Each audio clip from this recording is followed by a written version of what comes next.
The Book of Ecclesiastes. Ecclesiastes, chapter 1. The words of the teacher, son of David, king of Jerusalem. Meaningless, meaningless, says the teacher. Utterly meaningless. Everything is meaningless. What do people gain from all their labors, of which they toil under the sun? Generations come and generations go, but the earth remains forever.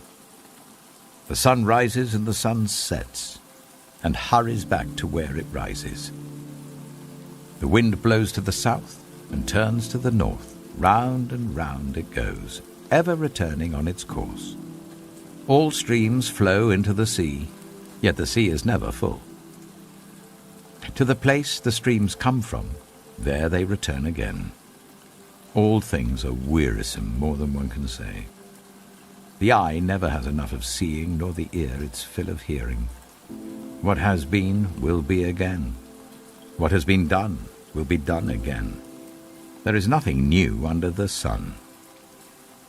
Is there anything of which one can say, "Look, this is something new"? It was here already long ago. It was here before our time. No one remembers the former generations, and even those yet to come will not be remembered by those who follow them. I, the teacher, was king over Israel in Jerusalem. I applied my mind to study and to explore, by wisdom, all that is done under the heavens. What a heavy burden God has laid on mankind. I have seen all the things that are done under the sun. All of them are meaningless, a chasing after the wind. What is crooked cannot be straightened. What is lacking cannot be counted. I said to myself, "Look, I have increased in wisdom more than anyone who has ruled over Jerusalem before me. I have experienced much of wisdom and knowledge." Then I applied myself to the understanding of wisdom, and also of madness and folly. But I learned that this too is a chasing after the wind. For with much wisdom comes much sorrow. The more knowledge, the more grief. Ecclesiastes chapter 2. I said to myself, "Come now, I will test you with pleasure to find out what is good." But that also proved to be meaningless. Laughter, I said, is madness, and what does pleasure accomplish? I tried cheering myself with wine and embracing folly, my mind still guiding me with wisdom.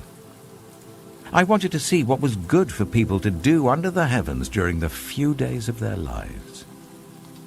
I undertook great projects. I built houses for myself and planted vineyards. I made gardens and parks and planted all kinds of fruit trees in them.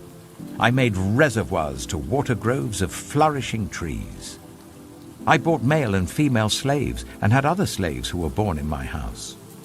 I also owned more herds and flocks than anyone in Jerusalem before me. I amassed silver and gold for myself and the treasure of kings and provinces.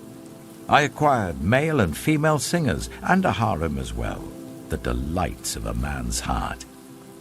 I became greater by far than anyone in Jerusalem before me.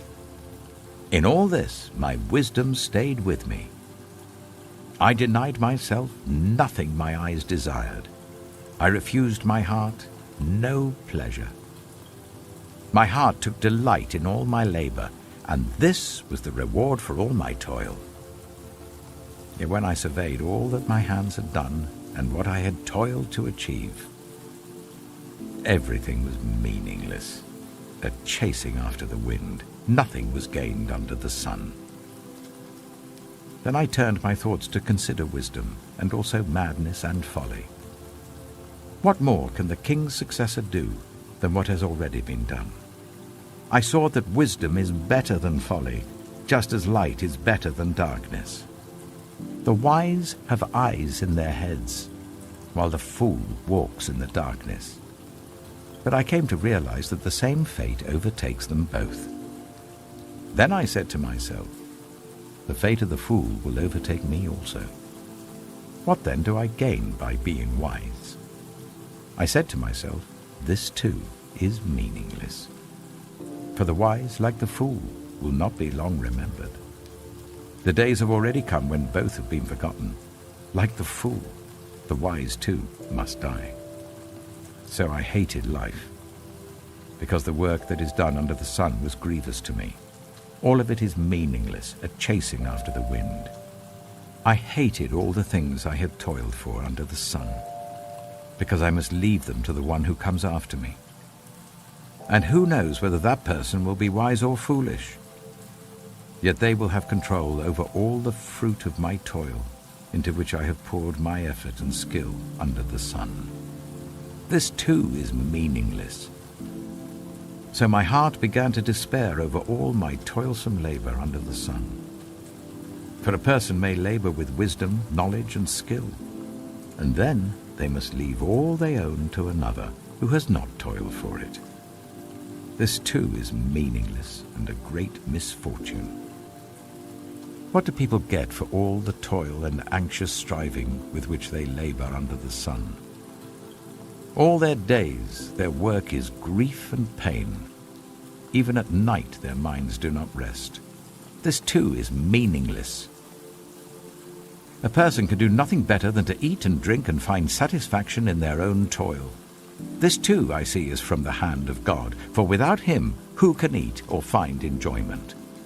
To the person who pleases him, God gives wisdom, knowledge, and happiness, but to the sinner, he gives the task of gathering and storing up wealth to hand it over to the one who pleases God. This too is meaningless, a chasing after the wind. Ecclesiastes chapter 3. There is a time for everything, and a season for every activity under the heavens. A time to be born and a time to die. A time to plant and a time to uproot. A time to kill and a time to heal. A time to tear down and a time to build. A time to weep and a time to laugh. A time to mourn and a time to dance. A time to scatter stones and a time to gather them. A time to embrace and a time to refrain from embracing. A time to search and a time to give up. A time to keep and a time to throw away. A time to tear and a time to mend. A time to be silent and a time to speak. A time to love and a time to hate. A time for war and a time for peace. What do workers gain from their toil? I have seen the burden God has laid on the human race. He has made everything beautiful in its time. He has also set eternity in the human heart, yet no one can fathom what God has done from beginning to end.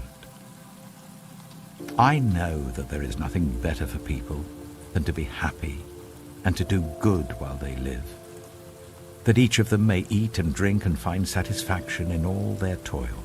This is the gift of God. I know that everything God does will endure forever. Nothing can be added to it and nothing taken from it. God does it so that people will fear him. Whatever is has already been, and whatever will be has been before, and God will call the past to account. And I saw something else under the sun. In the place of judgment, wickedness was there. In the place of justice, wickedness was there.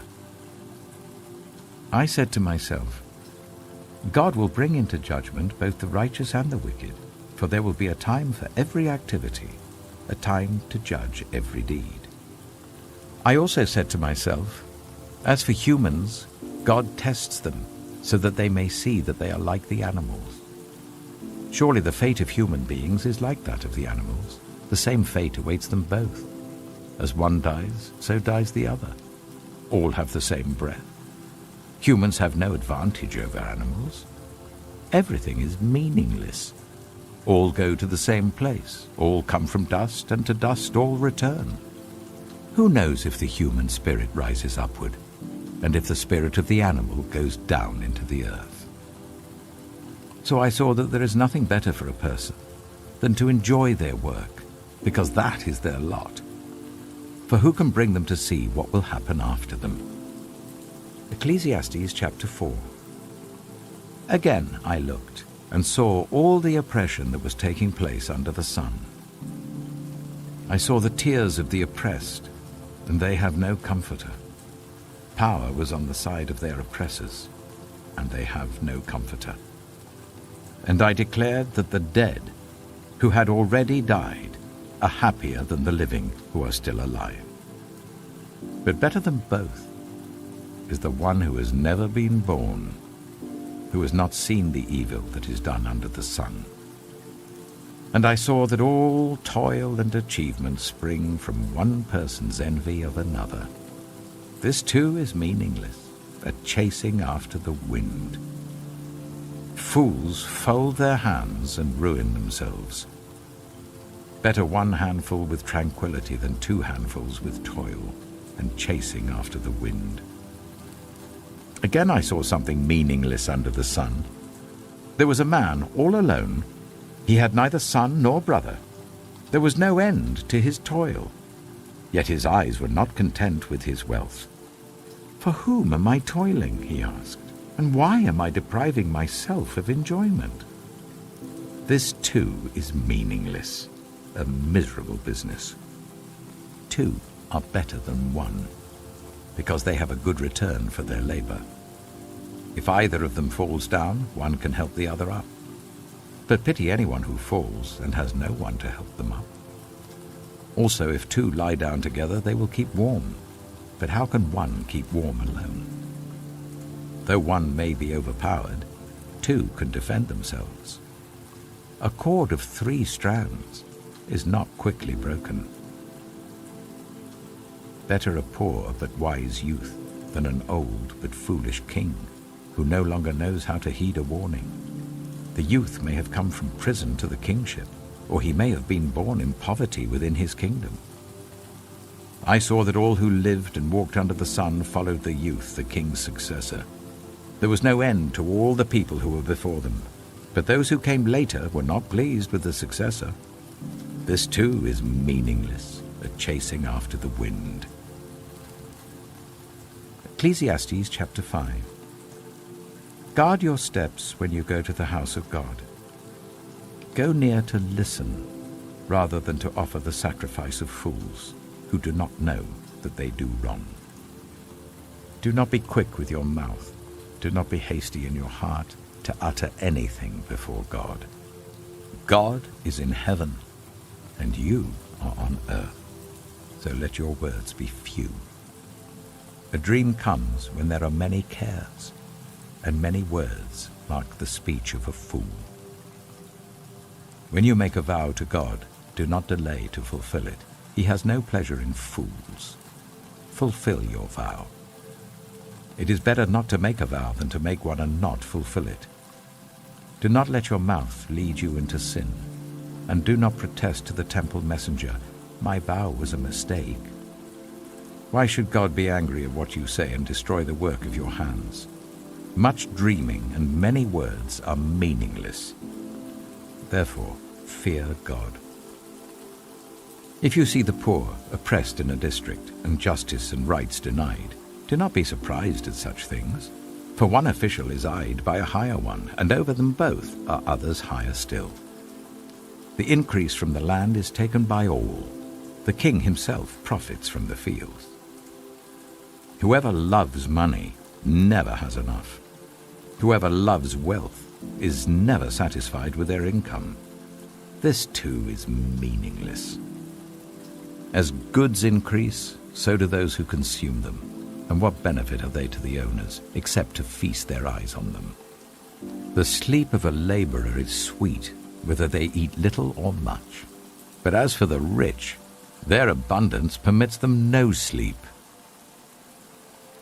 I have seen a grievous evil under the sun. Wealth hoarded to the harm of its owners, or wealth lost through some misfortune, so that when they have children there is nothing left for them to inherit. Everyone comes naked from their mother's womb, and as everyone comes, so they depart. They take nothing from their toil that they can carry in their hands. This too is a grievous evil. As everyone comes, so they depart. And what do they gain, since they toil for the wind? All their days they eat in darkness with great frustration, affliction, and anger. This is what I have observed to be good, that it is appropriate for a person to eat, to drink, and to find satisfaction in their toilsome labor under the sun during the few days of life God has given them, for this is their lot. Moreover, when God gives someone wealth and possessions and the ability to enjoy them, to accept their lot and be happy in their toil, this is a gift of God. They seldom reflect on the days of their life because God keeps them occupied with gladness of heart. Ecclesiastes chapter 6. I have seen another evil under the sun, and it weighs heavily on mankind. God gives some people wealth, possessions, and honor, so that they lack nothing their hearts desire. But God does not grant them the ability to enjoy them, and strangers enjoy them instead. This is meaningless, a grievous evil. A man may have 100 children and live many years, yet no matter how long he lives, if he cannot enjoy his prosperity and does not receive proper burial, I say that a stillborn child is better off than he. It comes without meaning, it departs in darkness, and in darkness its name is shrouded. Though it never saw the sun or knew anything, it has more rest than does that man, even if he lives 1,000 years twice over, but fails to enjoy his prosperity. Do not all go to the same place. Everyone's toil is for their mouth, and yet their appetite is never satisfied. What advantage have the wise over fools? What do the poor gain by knowing how to conduct themselves before others? Better what the eye sees than the roving of the appetite. This too is meaningless, a chasing after the wind. Whatever exists has already been named, and what humanity is has been known. No one can contend with someone who is stronger. The more the words, the less the meaning. And how does that profit anyone? For who knows what is good for a person in life during the few and meaningless days they pass through like a shadow? Who can tell them what will happen under the sun after they are gone? Ecclesiastes chapter 7. A good name is better than fine perfume, and the day of death better than the day of birth. It is better to go to a house of mourning than to go to a house of feasting, for death is the destiny of everyone. The living should take this to heart. Frustration is better than laughter, because a sad face is good for the heart. The heart of the wise is in the house of mourning, but the heart of fools is in the house of pleasure. It is better to heed the rebuke of a wise person than to listen to the song of fools. Like the crackling of thorns under the pot, so is the laughter of fools. This too is meaningless. Extortion turns a wise person into a fool, and a bribe corrupts the heart. The end of a matter is better than its beginning, and patience is better than pride. Do not be quickly provoked in your spirit, for anger resides in the lap of fools. Do not say, "Why were the old days better than these?" For it's not wise to ask such questions. Wisdom, like an inheritance, is a good thing and benefits those who see the sun. Wisdom is a shelter, as money is a shelter, but the advantage of knowledge is this: wisdom preserves those who have it. Consider what God has done. Who can straighten what he has made crooked? When times are good, be happy, but when times are bad, consider this: God has made the one as well as the other. Therefore no one can discover anything about their future. In this meaningless life of mine, I have seen both of these, the righteous perishing in their righteousness, and the wicked living long in their wickedness. Do not be over-righteous, neither be over-wise. Why destroy yourself? Do not be over-wicked, and do not be a fool. Why die before your time? It is good to grasp the one and not let go of the other. Whoever fears God will avoid all extremes. Wisdom makes one wise person more powerful than 10 rulers in a city. Indeed, there is no one on earth who is righteous, no one who does what is right and never sins. Do not pay attention to every word people say, or you may hear your servant cursing you. For you know in your heart that many times you yourself have cursed others. All this I tested by wisdom, and I said, I am determined to be wise, but this was beyond me. Whatever exists is far off and most profound. Who can discover it? So I turned my mind to understand, to investigate, and to search out wisdom and the scheme of things, and to understand the stupidity of wickedness and the madness of folly. I find more bitter than death the woman who is a snare, whose heart is a trap and whose hands are chains. The man who pleases God will escape her, but the sinner she will ensnare. Look, says the teacher, this is what I have discovered.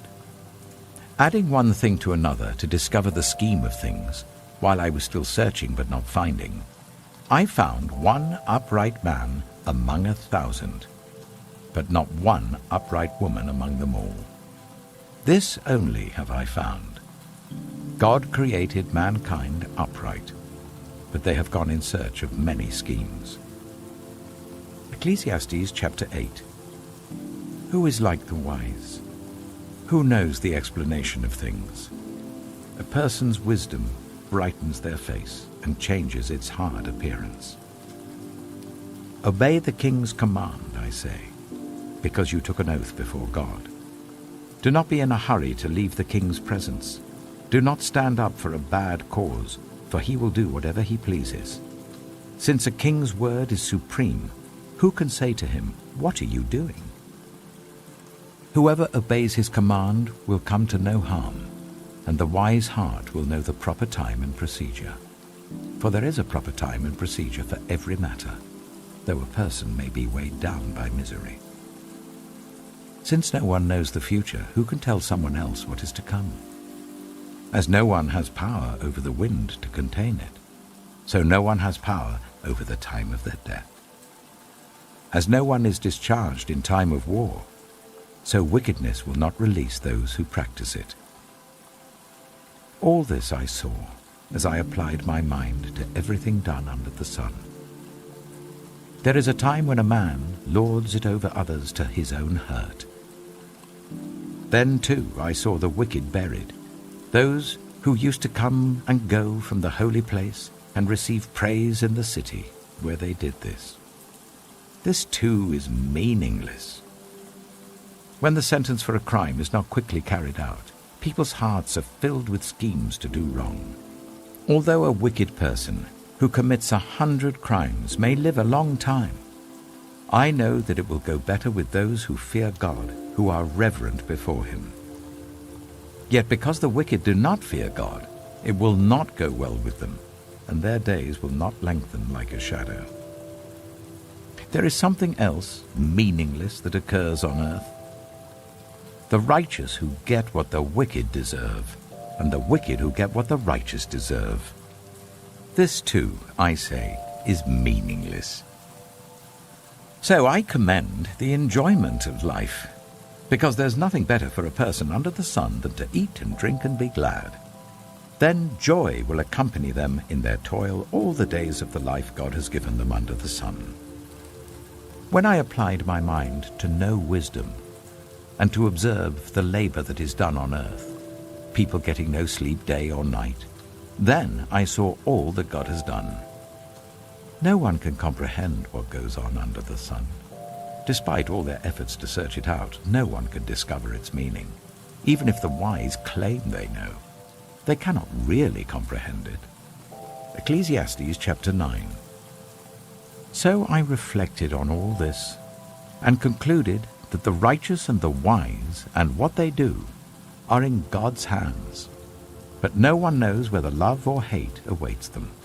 All share a common destiny, the righteous and the wicked, the good and the bad, the clean and the unclean, those who offer sacrifices and those who do not.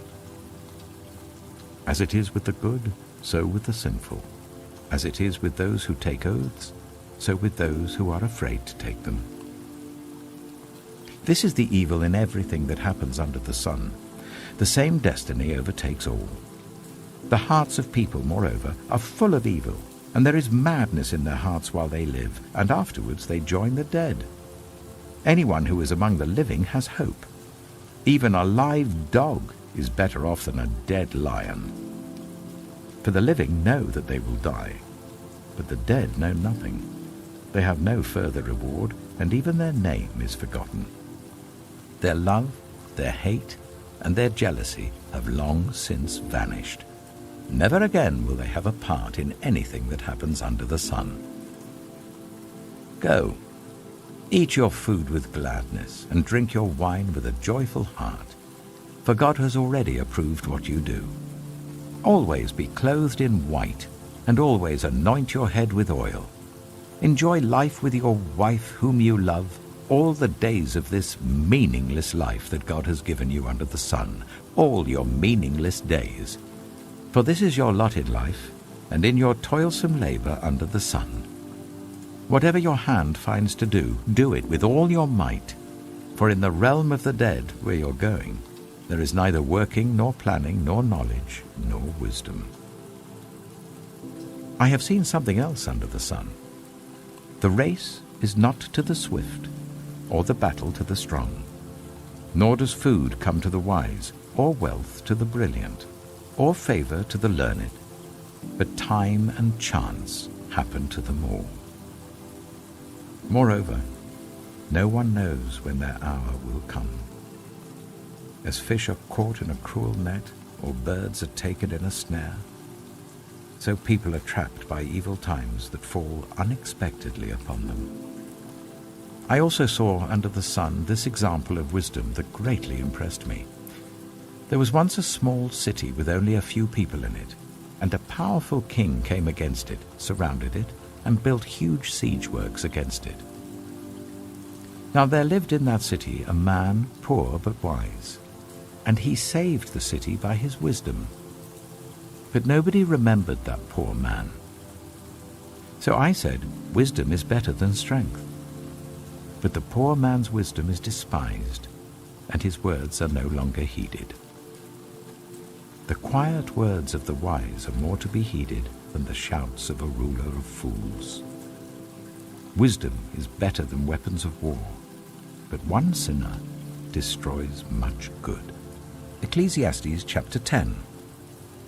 As dead flies give perfume a bad smell, so a little folly outweighs wisdom and honor. The heart of the wise inclines to the right, but the heart of the fool to the left. Even as fools walk along the road, they lack sense and show everyone how stupid they are. If a ruler's anger rises against you, do not leave your post. Calmness can lay great offenses to rest. There is an evil I have seen under the sun, the sort of error that arises from a ruler. Fools are put in many high positions, while the rich occupy the low ones. I have seen slaves on horseback, while princes go on foot like slaves. Whoever digs a pit may fall into it. Whoever breaks through a wall may be bitten by a snake. Whoever quarries stones may be injured by them. Whoever splits logs may be endangered by them. If the axe is dull and its edge unsharpened, more strength is needed, but skill will bring success. If a snake bites before it is charmed, the charmer receives no fee. Words from the mouth of the wise are gracious, but fools are consumed by their own lips. At the beginning their words are folly, at the end they are wicked madness, and fools multiply words. No one knows what is coming. Who can tell someone else what will happen after them? The toil of fools wearies them. They do not know the way to town.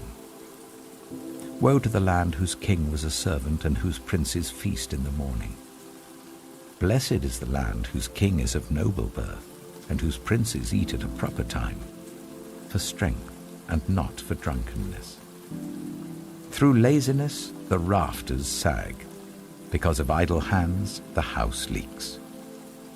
A feast is made for laughter, wine makes life merry, and money is the answer for everything. Do not revile the king even in your thoughts, or curse the rich in your bedroom, because a bird in the sky may carry your words, and a bird on the wing may report what you say. Ecclesiastes chapter 11. Ship your grain across the sea. After many days you may receive a return. Invest in 7 ventures, yes, in 8. You do not know what disaster may come upon the land. If clouds are full of water, they pour rain on the earth. Whether a tree falls to the south or to the north, in the place where it falls, there it will lie. Whoever watches the wind will not plant. Whoever looks at the clouds will not reap. As you do not know the path of the wind or how the body is formed in a mother's womb, so you cannot understand the work of God, the maker of all things. Sow your seed in the morning, and at evening let your hands not be idle. For you do not know which will succeed, whether this or that, or whether both will do equally well. Light is sweet, and it pleases the eyes to see the sun. However many years anyone may live, let them enjoy them all. But let them remember the days of darkness, for there will be many. Everything to come is meaningless. You who are young, be happy while you are young, and let your heart give you joy in the days of your youth. Follow the ways of your heart, and whatever your eyes see. But know that for all these things God will bring you into judgment. So then, banish anxiety from your heart, and cast off the troubles of your body, for youth and vigor are meaningless. Ecclesiastes chapter 12. Remember your Creator in the days of your youth, before the days of trouble come, and the years approach when you will say, I find no pleasure in them. Before the sun and the light and the moon and the stars grow dark, and the clouds return after the rain, when the keepers of the house tremble and the strong men stoop, when the grinders cease because they are few, and those looking through the windows grow dim, when the doors to the street are closed and the sound of grinding fades, when people rise up at the sound of birds, but all their songs grow faint, when people are afraid of heights and of dangers in the streets, when the almond tree blossoms and the grasshopper drags itself along, and desire no longer is stirred. Then people go to their eternal home, and mourners go about the streets. Remember him before the silver cord is severed and the golden bowl is broken, before the pitcher is shattered at the spring and the wheel broken at the well, and the dust returns to the ground it came from, and the spirit returns to God who gave it. Meaningless, meaningless, says the teacher. Everything is meaningless. Not only was the teacher wise, but also he imparted knowledge to the people. He pondered and searched out and set in order many proverbs. The teacher searched to find just the right words, and what he wrote was upright and true. The words of the wise are like goads, their collected sayings like firmly embedded nails given by one shepherd. Be warned, my son, of anything in addition to them. Of making many books there is no end, and much study wearies the body. Now all has been heard. Here is the conclusion of the matter. Fear God and keep his commandments, for this is the duty of all mankind. For God will bring every deed into judgment, including every hidden thing, whether it is good or evil.